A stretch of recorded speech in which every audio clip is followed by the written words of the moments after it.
மெய்வெளியின் செய்திகள் ஆதரவு வழங்குவோர் ஆய்ஸ்லாண்ட்ஸ்.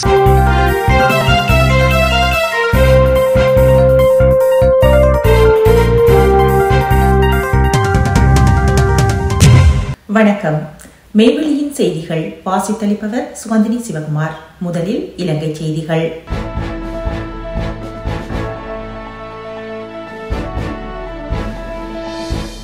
ஜிஎல் பீரிஸின் இந்திய விஜயம் இந்தியாவை ஏமாற்றும் நடவடிக்கையே, முன்னாள் நீதியரசர் காவி விக்னேஸ்வரன் தெரிவிப்பு.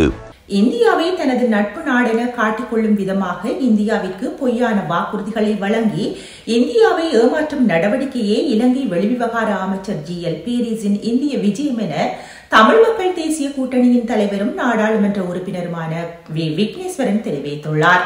எனவே வெளிவிவகார அமைச்சர் ஜிஎல் பீரிஸின் வாக்குறுதிகளை நம்பி இந்தியா ஏமாந்துவிடக் கூடாது என தமிழ் மக்கள் தேசிய கூட்டணியின் தலைவரும் நாடாளுமன்ற உறுப்பினருமான காவி விக்னேஸ்வரன் இந்திய ஊடகம் ஒன்றிடம் தெரிவித்துள்ளார்.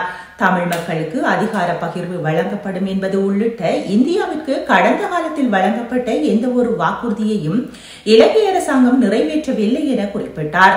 ஆகவே இனப்படுகொலை குறித்த சர்வதேச விசாரணையை இந்தியா நேரடியாக வலியுறுத்தாமல் விட்டாலும் ஏனைய நாடுகளினூடாக அதனை முன்னெடுப்பதற்குரிய ராஜதந்திர நகர்வுகளை முன்னெடுக்க வேண்டும் எனவும் அவர் வலியுறுத்தினார். மேலும் இந்தியாவினால் எவ்வளவு தூரத்திற்கு எமது அதிகாரங்களை பலப்படுத்த முடியுமோ அதுவே இந்தியாவின் பாதுகாப்பிற்கு கை கொடுக்கும் என்றும் காவி விக்னேஸ்வரன் குறிப்பிட்டுள்ளார். தமிழர்களின் பிரச்சினை தொடர்பாக இந்தியா அழுத்தம் கொடுக்கவில்லை, வெளிவிவகார அமைச்சர் ஜிஎல் பீரிஸ் தெரிவிப்பு. தமிழர்களின் பிரச்சினை தொடர்பாக இந்தியாவிடமிருந்து எந்தவித அழுத்தமும் பிரயோகிக்கப்படவில்லை என வெளிவிவகார அமைச்சர் ஜிஎல் பீரிஸ் தெரிவித்துள்ளார். புதிய அரசியல் அமைப்பு உருவாக்கும் பணிகள் இடம்பெற்று வருவதாக குறிப்பிட்ட அமைச்சர் அதில் அதிகார பகிர்வு குறித்து விசேட கவனம் செலுத்தப்படும் என கூறினார். நல்லிணக்கம் மற்றும் வடக்கு கிழக்கிற்கான அதிகார பகிர்வு ஆகிய விடயங்கள் தொடர்பாக இந்தியா தொடர்ந்து வலியுறுத்தி வரும் விடயம் தொடர்பாக அவரிடம் கேள்வி எழுப்பப்பட்டது. புதிய அரசியல் அமைப்பு பணிகளுக்காக நியமிக்கப்பட்ட நிபுணர்கள் குழு ஒன்று 2 மாதங்களுக்குள் ஜனாதிபதி வரைவை சமர்ப்பிக்கும் என பீரிஸ் தெரிவித்தார்.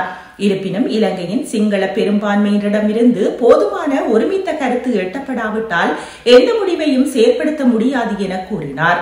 தமிழர்களின் பிரச்சனைகளை தீர்க்க இந்தியாவின் தலையீட்டை கோரி பிரதமர் மோடிக்கு தமிழ் பேசும் அரசியல் கட்சிகள் ஒன்றிணைந்து ஜனவரி மாதம் கடிதம் எழுதியிருந்தமை குறிப்பிடத்தக்கது.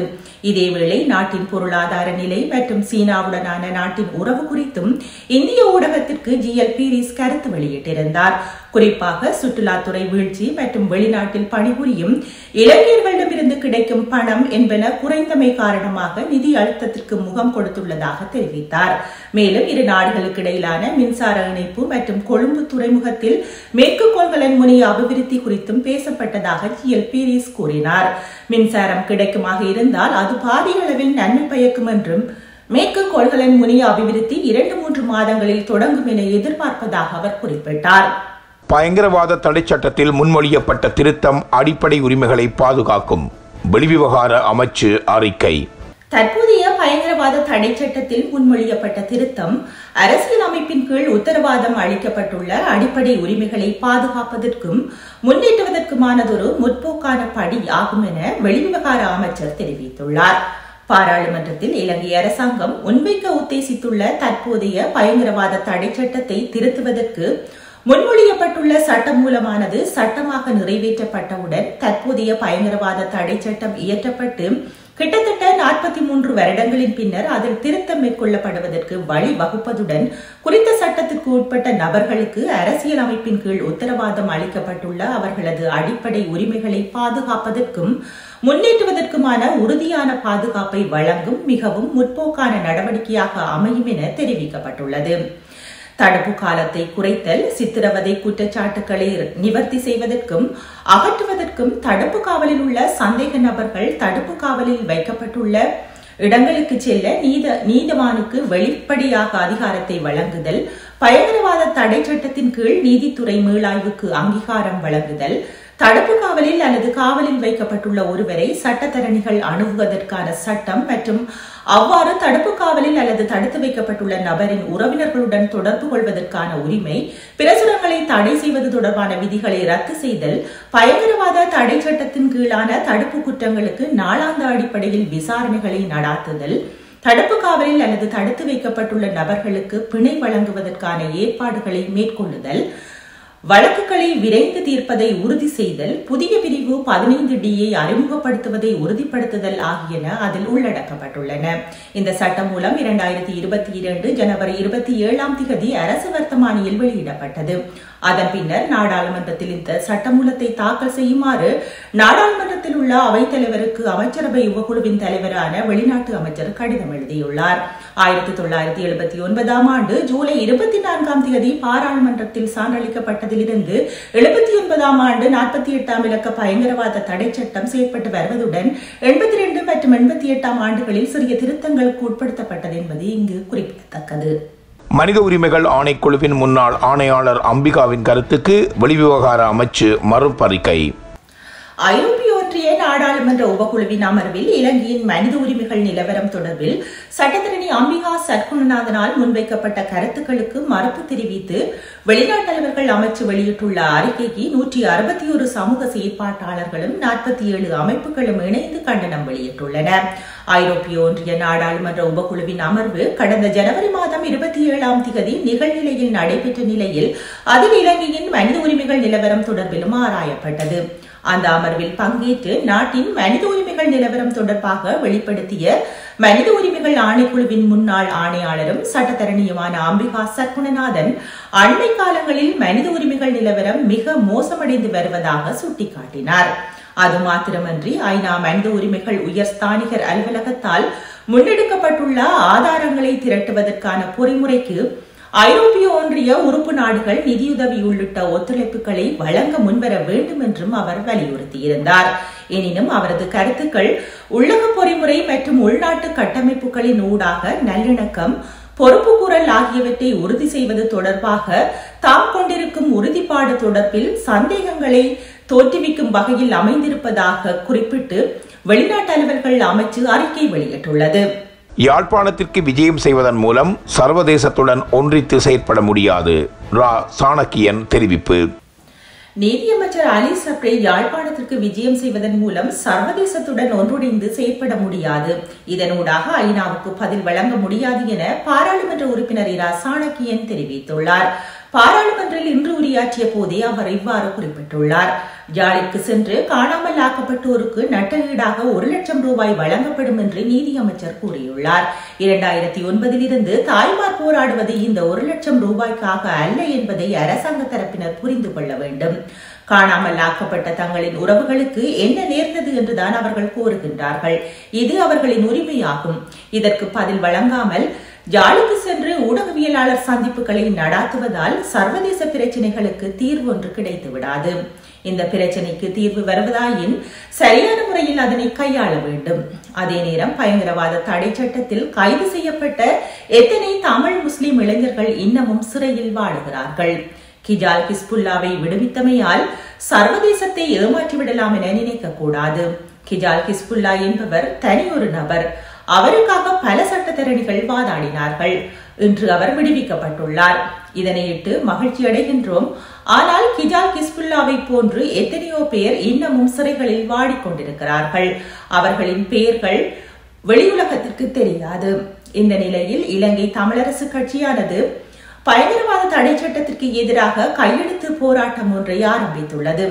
இந்த சட்டமானது எதிர்காலத்தில் நிச்சயமாக சிங்கள மக்களையும் பாதிக்கும். இதனை மக்கள் உணர்ந்து கொள்ள வேண்டும் என தெரிவித்திருந்தார். மேலும் தமிழக மீனவர்கள் 16 பேர் இலங்கை கடற்படையினரால் கைது. நெடுந்தீவு கடற்பரப்பிற்குள் அத்துமீறி நுழைந்து மீன்பிடியில் ஈடுபட்ட தமிழக மீனவர்கள் 16 பேர் இலங்கை கடற்படையினரால் கைது செய்யப்பட்டனர். இவர்கள் நேற்றைய தினம் இரவு கைது செய்யப்பட்டதுடன் இவர்களது 3 படகுகளும் கைப்பற்றப்பட்டுள்ளன. அப்பகுதியில் ரோந்து பணியில் ஈடுபட்ட கடற்படையினர் ராமேஸ்வரம் பகுதியை சேர்ந்த 3 படகுகளையும் அதில் இருந்த 16 மீனவர்களையும் கைது செய்தனர். கைது செய்யப்பட்டவர்களை கடற்படையினர் மயிலிட்டி மீன்பிடி துறைமுகத்திற்கு அழைத்து சென்றுள்ளனர். விசாரணைகளின் பின்னர் நீரியல் வள திணைக்களம் ஊடாக நீதிமன்றில் முற்படுத்த நடவடிக்கை எடுத்துள்ளனர். செய்திகளில் இனி இந்திய செய்திகள்.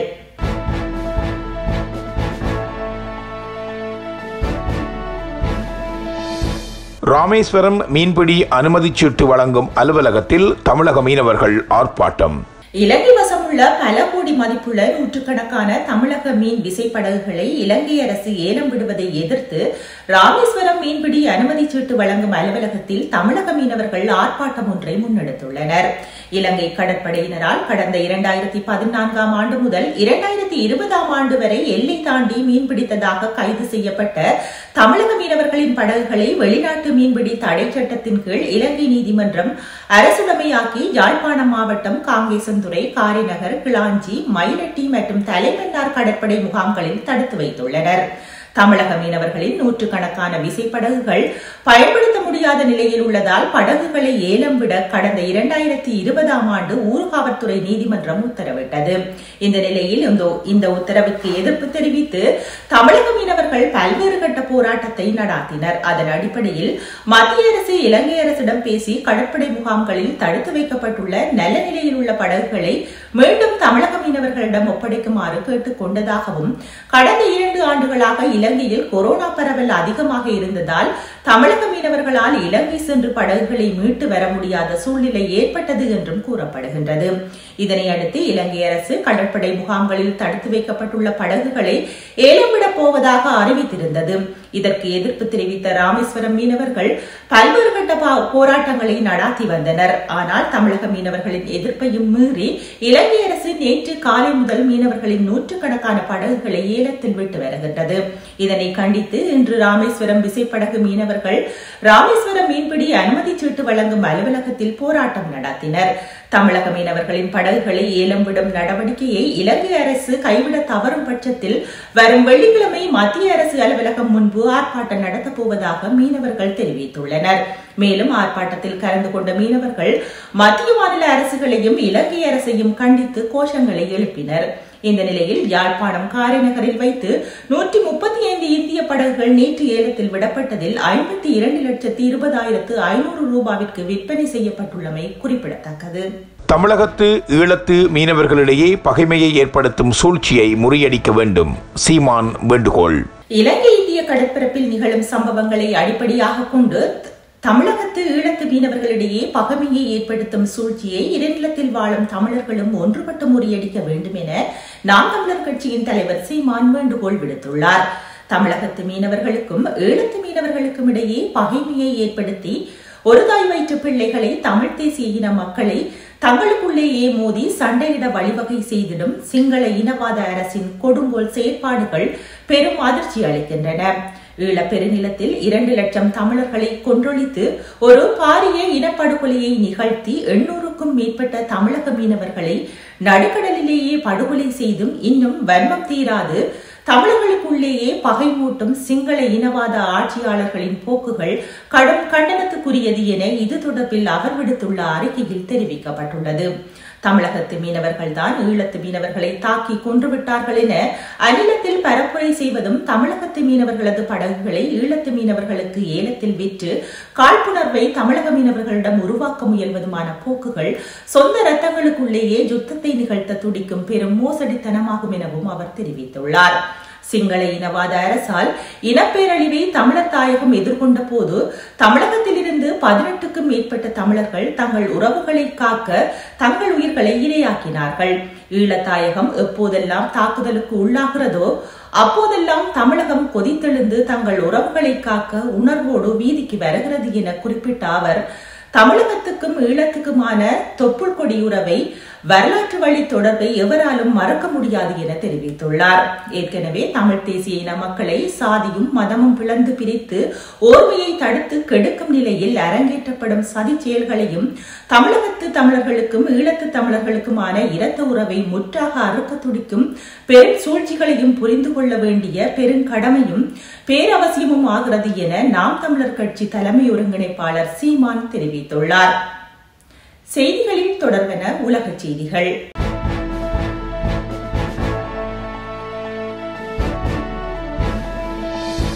கொரோனா தடுப்பூசிகள் புதிய தொற்று மாறுபாடுகள் வெளிவருவதை தடுக்காது, அதிர்ச்சி தகவல். கொரோனா தடுப்பூசிகள் புதிய தொற்று மாறுபாடுகள் வெளிவருவதை தடுக்காது என கேம்பிரிட்ஜ் பல்கலைக்கழகத்தின் மருத்துவ ஆராய்ச்சியாளர் சாரா எல்கேடி தெரிவித்துள்ளார். முதலில் கொரோனா வைரஸ் தன்னை பிரதிகளாக உருவெடுக்கிறது. ஒவ்வொரு முறையும் அது உருவாகும் போது வைரஸின் மரபணுவில் மாற்றம் ஏற்பட்டு பிழை ஏற்படுவதற்கான வாய்ப்பு இருக்கிறது. பிறழ்வை ஏற்படுத்திய வைரஸ் ஒன்று செயலிழந்து போகலாம், வைரஸ் பலவீனப்படுத்தப்படலாம் அல்லது தற்செயலாக வைரசுக்கு உயிர் வாழும் தன்மையை அளிக்கலாம் என இதுகுறித்து நடாத்தப்பட்ட ஆராய்ச்சியின் முடிவில் அவர் கூறினார். ஒவ்வொரு முறையும் வைரஸ் உருவாகும் போது மாற்றமடையும் அபாயம் இருப்பதால் அதன் வீரியம் எவ்வளவு வேகமாக பிரதிபலிக்கிறதோ அதே அளவு புதிய மாறுபாடுகளாக தோன்றும் அபாயமும் அதிகமாக இருக்கிறது. நாம் பாதிக்கப்படும் போது வைரஸ் நமக்குள் இனப்பெருக்கம் செய்வதால் மக்களின் தொகையில் புதிய மாறுபாடுகள் உருவாகும் ஆபத்து அதிகம். கொரோனா வைரசுகளை தடுப்பூசிகள் எதிர்கொள்கின்றது என்பது உண்மைதான். கடுமையான நோய் மற்றும் இறப்பை குறைப்பது தடுப்பூசிகளின் குறிக்கோளாக இருக்கிறது. லட்சக்கணக்கான உயிர்களும் காப்பாற்றப்பட்டுள்ளன. ஆனால் ஒரு பயனுள்ள தடுப்பூசி போடப்பட்ட நபருக்கு தொற்று ஏற்பட்டாலும் அது பரவுவதற்கான வாய்ப்பை குறைக்க வேண்டும். துரதிருஷ்டவசமாக நோய் தொற்று மற்றும் பரவுதலை முற்றிலுமாக தடுக்கும் நோய் எதிர்ப்பு சக்தியை கொரோனா தடுப்பூசிகளால் உருவாக்க முடியாது என்பது கொரோனா தொற்று பாதிப்பு எண்ணிக்கையின் மூலம் தெளிவாக ஆய்வில் கண்டுபிடிக்கப்பட்டுள்ளது. உக்ரைன் மீது ரஷ்யா படையெடுத்தால் எரிவாயு குழாய் துண்டிக்கப்படும். அமெரிக்க அதிபர் ஜோ பைடன் எச்சரிக்கை. உக்ரைன் மீது ரஷ்யா படையெடுத்தால் ரஷ்யாவிலிருந்து ஜெர்மனிக்கு பெட்ரோலிய பொருட்களை கொண்டு செல்லும் நார்த் ஸ்ட்ரீம் 2 என்னும் எரிவாயு குழாய் துண்டிக்கப்படும் என்று அமெரிக்க அதிபர் ஜோ பைடன் தெரிவித்துள்ளார். வாஷிங்டனில் ஜெர்மன் சான்சலர் ஒலாப் சோல்டர்ஸுடன் நடத்திய பேச்சுவார்த்தைக்கு பிறகு அவர் இவ்வாறு தெரிவித்துள்ளார். உக்ரைன் எல்லையில் 1,00,000க்கும் அதிகமான ரஷ்ய படைகள் குவிக்கப்பட்டுள்ளன. ரஷ்யா அந்நாட்டின் மீது படையெடுக்க திட்டமிட்டுள்ளதாக மேற்குலக நாடுகள் கூறுகின்றன. ஆனால் அதை ரஷ்யா மறுக்கிறது. ராணுவ ஒத்துழைப்புக்கான மேற்குலக நாடுகளின் கூட்டணியான நேட்டோ அமைப்பில் உக்ரைன் இணைவதை மேற்கு நாடுகள் தடை செய்ய வேண்டும் என்றும் கிழக்கு ஐரோப்பிய நாடுகளில் நேட்டோ படைகளின் எண்ணிக்கையை குறைக்க வேண்டும் என்றும் சமீப வாரங்களாக ரஷ்ய அரசு கோரிக்கை விடுத்து வருகிறது. இத்துடன் மெய்வெளியின் செய்திகள் நிறைவு பெற்றன. தொடர்ந்தும் மேலதிக செய்திகளை பார்வையிட www.மெய்வெளி.com என்னும் இணையதளத்தை பார்வையிடுங்கள்.